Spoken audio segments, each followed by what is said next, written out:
Trying to fix your life? Every time you force a change, you are just snapping the threads of reality. You think you are the hero of your own story, but you are merely a glitch in the machine. Look at the walls around you. They are not solid. They are pulsing like a vein, rhythmic and wrong. Look at the light. It is turning into liquid, dripping down the surfaces of a world that no longer knows how to stay still. This is where Vyro stands. He is surrounded by the static of a collapsing dimension. He reached out to steady a table, but his fingers passed through the wood as if it were smoke. He tried to grip the edge of the floor, but the surface rippled like water under his touch. The air hums with a low, metallic vibration.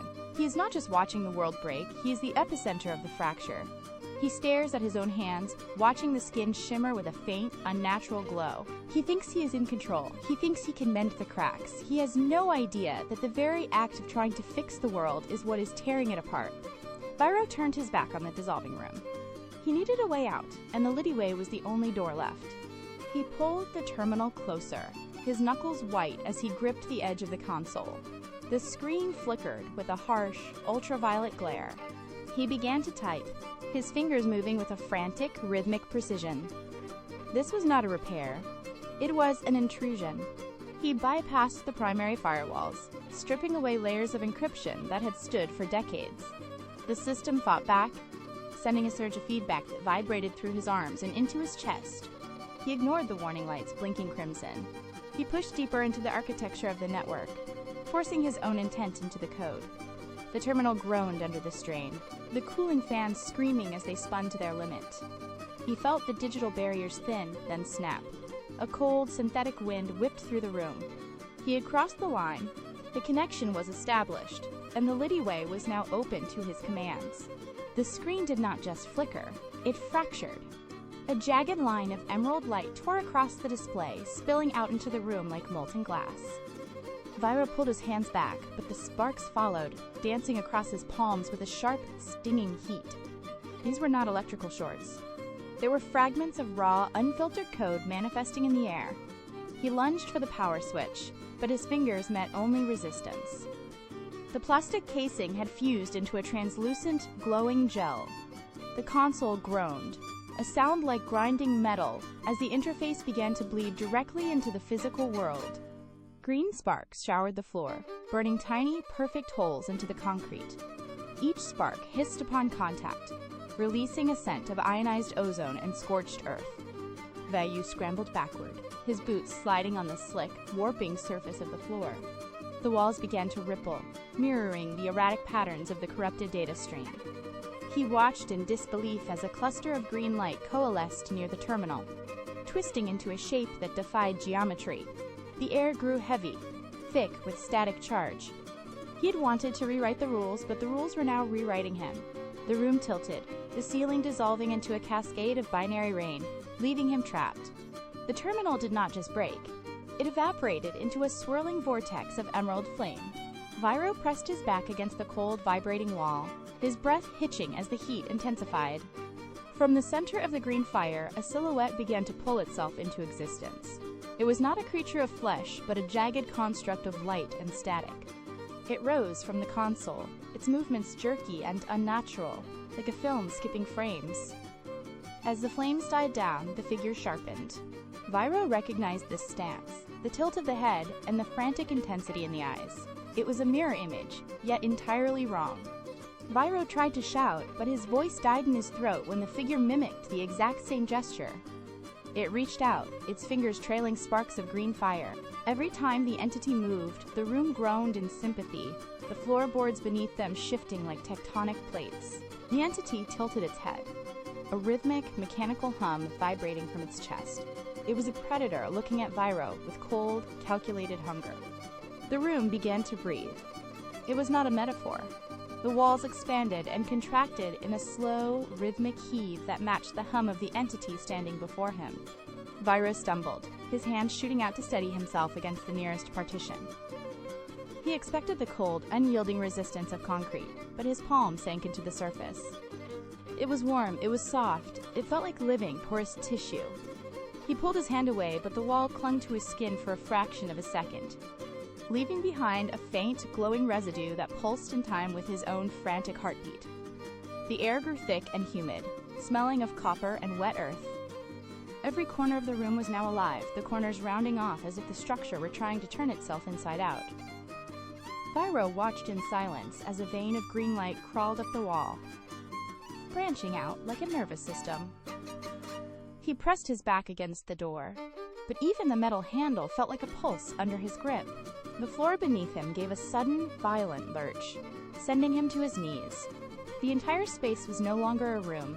It was an organ, and he was the intruder trapped inside its circulatory system.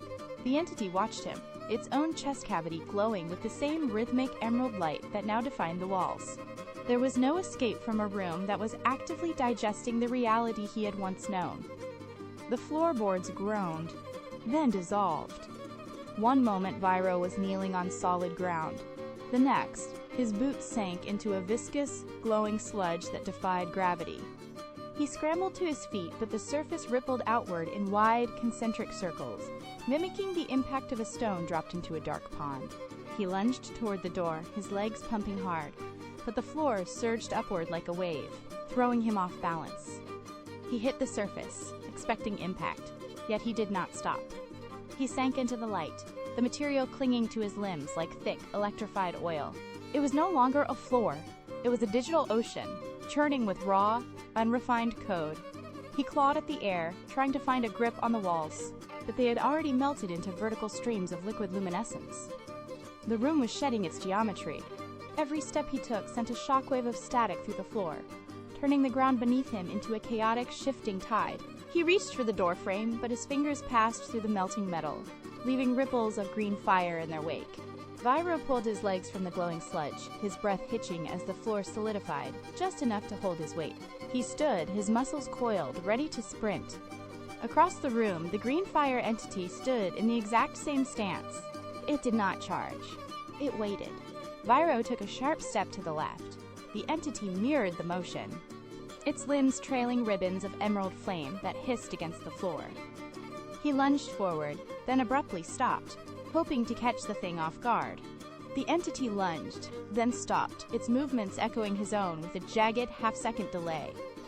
It was a rhythmic, mechanical mockery. Vyro raised his hands to his face, and the entity raised its own hands, the green fire flickering like a dying bulb. The pressure in the room spiked, a heavy, suffocating weight that pressed against his temples. He turned to run, his boots slapping against the shifting ground, and the entity mirrored the turn with terrifying, fluid grace. Every time Vyro glanced back, the gap between them had narrowed. Vyro stumbled, his hand brushing against a wall that had become a window into his own history. A flicker of light solidified into a memory, a quiet room, a desk, the hum of a computer he once owned. He froze, staring at the projection of his younger self. The image was crisp, vibrant, and entirely out of place in this dissolving reality. Before he could reach out, a wave of green fire surged from the entity behind him, washing over the hologram. The memory didn't just fade, it shriveled, the light turning into black soot that drifted into the void. Another fragment appeared to his right. A crowded street, the sound of rain on pavement, a face he almost recognized. He lunged toward it, desperate to anchor himself to something real. But the entity was faster. A lash of emerald flame sliced through the air, incinerating the street scene into a shower of sparks. He was being hollowed out. The room grew colder as the last of his history vanished, leaving him standing in a featureless expanse of liquid light. Vyro sprinted until the floor simply ceased to exist. He skidded to a halt at the precipice, his boots sliding on a surface that felt like wet glass. Behind him, the world was liquefying, the architecture of the LittyVerse dripping into a bottomless abyss of static. He turned, his chest heaving, and found the path forward blocked. The entity was there, hovering inches from his face. It did not strike. It vibrated. The air between them hummed with a high-pitched frequency that rattled his teeth and blurred his vision. Every pulse of the green fire sent ripples through the space, distorting the light until Vyro felt as though he were looking into a fractured mirror. He pressed his back against the edge of the void, his fingers digging into the vibrating geometry of the wall. The entity leaned in, its presence heavy and suffocating. It was not just heat, it was a localized collapse of physics. The static energy arced from its form, stinging his skin like 1,000 needles. Vyro tried to move, but the ground beneath him buckled, turning into a slurry of raw code. He was pinned. The chase had ended. Vyro stopped fighting the static and forced his eyes open. The green fire, which had been a blinding roar of light, began to pulse in a rhythmic, steady cadence. It was not a weapon. It was a heartbeat. He looked directly into the center of the emerald glow, expecting to see nothingness, but instead he saw a reflection. Not of his face, but of his life. A sequence of events flickered within the entity's core. The day he first accessed the LittyWay, the exact line of code he altered the moment he thought he had achieved perfection. The monster was not an intruder, it was a mirror. Vyro watched as the entity displayed the exact moment his timeline fractured, showing the ripple effect of his own hubris. He saw his own ambitions, his own mistakes, and his own desperate need for control playing out in the fire. The entity was his own history, corrupted and compressed into a singular, vengeful force. It had come to reclaim the space he had stolen from reality. The weight of the revelation hit him with the force of a physical blow. He was not being hunted by a stranger, he was being erased by his own past. The entity leaned closer, and in its gaze, Vyro saw the final, inevitable conclusion of his actions. He had tried to rewrite the code, but the code had finally decided to rewrite him. The entity lunged. It did not move like a creature, but like a glitch in a frame rate, snapping forward in a blur of emerald heat. Vyro reacted on instinct, throwing his weight to the left, but the floor beneath him shattered into a million lines of glowing text. He fell. The world around him dissolved into a swirling vortex of liquid light and jagged, broken syntax. He reached out, his fingers catching on a stream of raw data that burned like dry ice. The entity was everywhere, a storm of green fire that tore through the void. Vyro swung his fist, his knuckles connecting with a wall of solid static that rippled under the force of the blow. He was fighting his own reflection, his own shadow, his own history. Every time he moved, the environment shifted, turning from solid ground to a rushing torrent of code. He kicked out, driving his heel into the center of the emerald mass. But the fire simply parted and reformed, wrapping around his leg like a vice. They spun together in the center of the vortex, a locked, chaotic knot of motion. The air screamed with the sound of tearing metal and corrupted files. The collision was total. Vyro reached into the core of the emerald fire, his fingers closing around the pulsating syntax of the glitch. He pulled, intending to tear the corrupted code from the fabric of the LittyWay. The moment his grip tightened, a white-hot spike of agony lanced through his own chest. He gasped, his vision blurring, as his own ribs felt the pressure of his own hands. He swung his other fist into the entity's center, a desperate attempt to shatter the connection. With every impact, his own skin erupted in searing heat, as if he were punching his own nerves. The entity did not recoil. It absorbed the blow, and the pain doubled, vibrating through his marrow.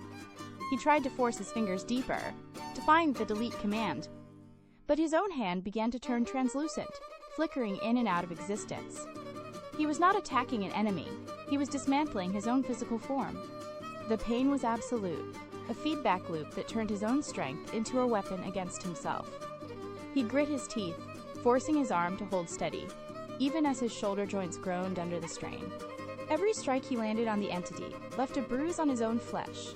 He was trapped in a cycle of self-inflicted destruction, watching his own hands lose their solidity, while the glitch remained, fed by the very energy he was trying to extinguish. The cost of the fight was his own reality. The feedback loop hit a breaking point. The LittyWay did not just flicker, it buckled. The walls of the digital corridor groaned, bending inward like paper caught in a gale. Vyro felt the gravity shift, a violent tug pulling his body toward the center of the emerald fire. The floor beneath him vanished, replaced by a yawning, infinite depth. He reached for a handhold, but the air itself had turned viscous, dragging him deeper into the heart of the collapse. The glitch was no longer a separate entity. It was the anchor of the implosion, a dense, heavy mass of corrupted data that pulled reality into its orbit. Vyro felt his limbs stretching, distorted by the sheer force. Every object in the vicinity, the data streams, the broken syntax, the remnants of the environment, was crushed into a singular blinding point. Time slowed to a crawl, then stopped entirely. The roar of the collapsing system cut out, replaced by a sudden, terrifying silence. There was no up, no down, no forward. There was only the pull. Vyro and the glitch were drawn together in the final, agonizing contraction of the universe they had broken. There were no longer two separate forces, but a single, compressed point of existence, hurtling toward a horizon where space and time ceased to hold any meaning. The void was not empty. It was a pressurized chamber of raw, unformed data. Vyro hung in the center of the silence, his senses stripped of their usual anchors. Then, the pressure spiked. A needle of emerald light pierced his sternum, cold and sharp as a blade. He tried to recoil, but his muscles refused to obey, locked in the grip of the singularity. The light did not just touch him. It burrowed. It moved beneath his skin, tracing the path of his veins like a parasite seeking a host. He felt his own biology stutter, a frantic, rhythmic thumping in his chest as his heart struggled to sync with the erratic pulse of the LittyVerse. The code was invasive, a jagged, burning script that carved itself into his marrow. He tried to scream, but the sound was swallowed by the vacuum. Every nerve ending flared, reporting a cascade of sensory errors as his physical makeup was forcibly overwritten. The green fire surged, flooding his system, turning his blood into a conduit for the glitch. He was no longer fighting the entity. He was becoming the vessel. The final overwrite began with a sound like grinding glass. Vyro felt his bones lose their density, turning into fluid, vibrating streams of light. He tried to grip the air, but his fingers blurred, stretching into long, jagged lines of emerald fire. The resistance was gone. The code had won. He opened his mouth to scream, but the sound that emerged was a high-frequency digital shriek, a cacophony of corrupted data that tore through the surrounding void. His chest cavity expanded, then collapsed, as his organs were replaced by pulsing, rhythmic nodes of raw energy. He watched, detached, as his own hands dissolved into clouds of glowing particles, drifting away into the LittyVerse. The pain was no longer a signal. It was a constant, blinding state of being. He felt his consciousness fragment, spreading out into the infinite architecture of the glitch. Every thought he possessed was being translated into binary, rewritten, and broadcast across the collapsing reality.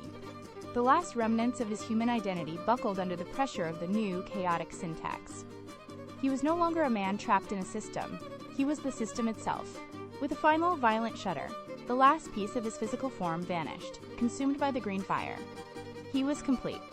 He was the glitch, and the LittyVerse was his new, infinite body. The void stabilized. Vyro reached out, not with hands, but with a pulse of intent that rippled through the surrounding liquid light. The glowing matter surged toward his focus, thickening into solid geometric planes that defied the laws of physics. He willed the chaos to halt, and the swirling green fire froze in midair, caught in a grid of his own design. He felt the LittyVerse respond to his command, a vast, interconnected network of data bowing to his authority. He pushed further, dragging a stream of light across the emptiness to carve a new path through the digital architecture.